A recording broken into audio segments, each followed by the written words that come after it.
Hello everyone, welcome back to another Raiders video. In this video, I'll be recapping and giving my reaction to the Raiders 49ers preseason week 1 game, so let's get into it. So the Raiders obviously absolutely whooped up on the Niners, 34-7. Very enjoyable to watch.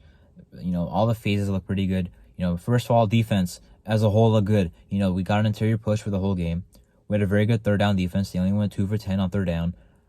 And we limited penalties, as well as some solid coverage. Our linebackers made some plays in coverage. Now, offensively, we also look pretty good. The run game looked solid. Not as good as I thought it would be. Zamir White only had 3.3 yards to carry. McCormick had about 3 yards to carry himself. But still moved the ball well. O'Connell looked very good, obviously. As we all know, he's like the MVP of the game. On offense, also, like, Cole Fotheringham, out of nowhere, just, like, turned into a great receiving tight end out of nowhere. Last preseason, he had 1 catch only. And this game, he had 5 already. So, good game by him. Receiver, we saw Keelan Cole, Christian Wilkerson, and Trey Tucker the whole game, pretty much. And then Cam Sims came in at the end. But, Trey Tucker, he had a catch for 15 yards. He also had a sweep for 3 yards and also a kick return for 25 yards. That's pretty much what he'll do for us going forward, right? Reception, rush, and, special teams. So he'll be used in all types of different ways. Should have had a 35-yard game, but just barely cannot hold on. Still a great throw by O'Connell. O'Connell looked very good. The best part about him was just how calm he was in the pocket, delivering to who he needs to deliver to. Even if there's pressure in his face, buying the time to make the throw, Tom Brady-esque, obviously. And, it was just impressive to see, the accuracy, the touch, and the poise in the pocket. All impressive to see from a rookie, hoping he can be a starter down the road, because that's only a 4th-round pick we invested in him. We don't have to break the bank, at least yet, for a quarterback. If he starts playing well and give him an extension in about 4 years or 3 years, that's a whole different story. But for now, we only invested a 4th-round pick in him. So, it'll be great to get some good production out of that. So, outside of that, the O-line pretty much, Parham played until, like, the second quarter. Got injured. Hopefully, the injury is nothing serious. I'm not sure why he's even playing in the second quarter. No one, Illuminor did play, but, like, Andre James didn't play. Cole Miller didn't play. So, I don't know why Parham was still playing in the second quarter. But he was playing some right guard for us, and he got hurt. At center, we had some guys in there. Grossu, they put Meredith at center.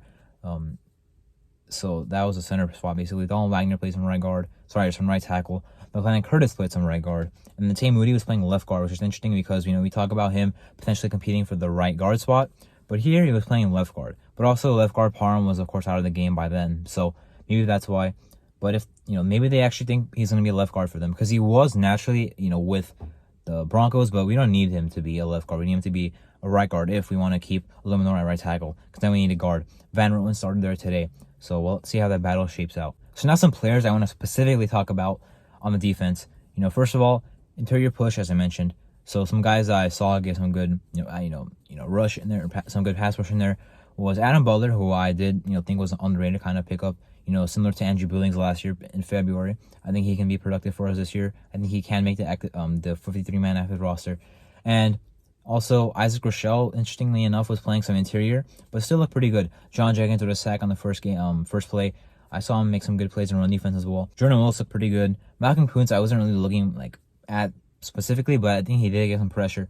I saw him chasing down, Trey Lance on one play, got him out of bounds. Outside of that, Neil Farrell Jr. played pretty well. Brian Young, I didn't really see him do too much, besides a couple of effort plays here and there, which he usually did at Bama. Then a linebacker. In my opinion, Amari Burney looked really good in this game. He's not going to be inside linebacker who is just good at stopping the run, but he's a guy who is athletic, runs a 4.5, and can cover. That's what he did. He dropped the pick, though.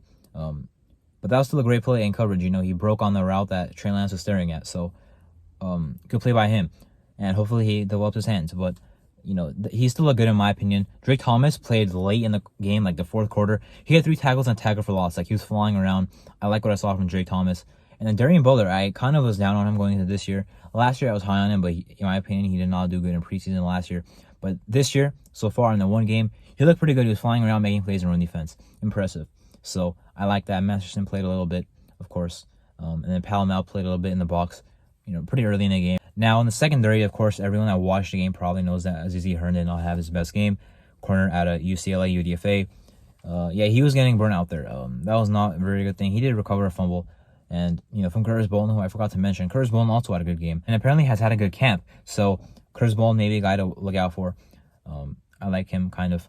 But, also in the secondary, Sam Webb caught a tipped pick. That was good for him. And then Jaden Grant played late.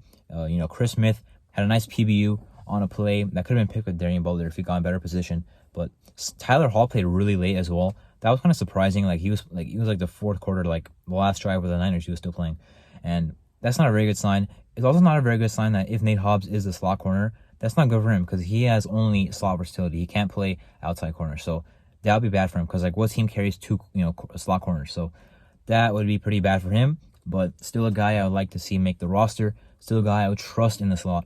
And also, Mick Robertson played slot to start the game. We heard that they were training him at slot this season because they're so full at outside. So, train him in the slot. Maybe he can add some versatility there, make it easier for himself to make the team. Sam Webb played late, obviously, as I mentioned, and on the outside starting was Corey Bennett and Duke Shelley. Duke Shelley he had like a missed tackle. Then he had a good tackle. Then obviously we know the dropped interception that turned into a touchdown. But still can't fault him. Like that was a good game that he had. That was a good play. I mean, like he broke on the ball, got his hands on the ball. Now the next step is to actually pick it off. And with Marcus Peters there, maybe he can actually teach his guys how to catch because I would hope so. But should have been a pick. Not a bad play in coverage, of course.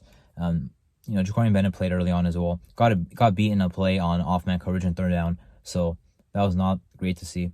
So overall, secondary looked pretty good in coverage. Looked pretty tight in coverage. Run defense was not bad at all. Third down defense was very good. As I mentioned, they went 2 for 10. In the red zone, they only got there once, scored once, of course, as we talked about. And also missed 2 field goals. So offensively also, I don't want to mention we went 4 for 4 in the red zone, which is very promising. But at the same time, we didn't open up our playbook, you know what I mean? So it's not like I can really say that we're going to be a good red zone team because that was our preseason playbook. Also, shout out to Sincere McCormick with 2 touchdowns. Only 3 yards to carry, as I mentioned, 9 for 27. But a receiving and rushing touchdown. A guy who just played a lot, with Britton Brown now and Brandon Bolden not playing. It doesn't make sense to me. Like, this guy's like the biggest lock to make the team, apparently. So I don't know how that even happened. Like, how are some of these guys playing and Brandon Bolden isn't? So, like, if Brandon Bolden isn't playing, then Why shouldn't be playing?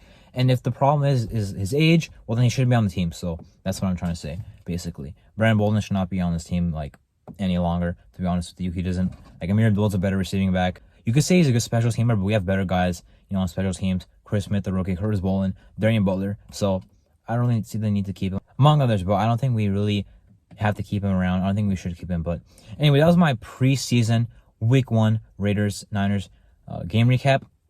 Looking forward to next week. I'm Marto, and thank you for watching.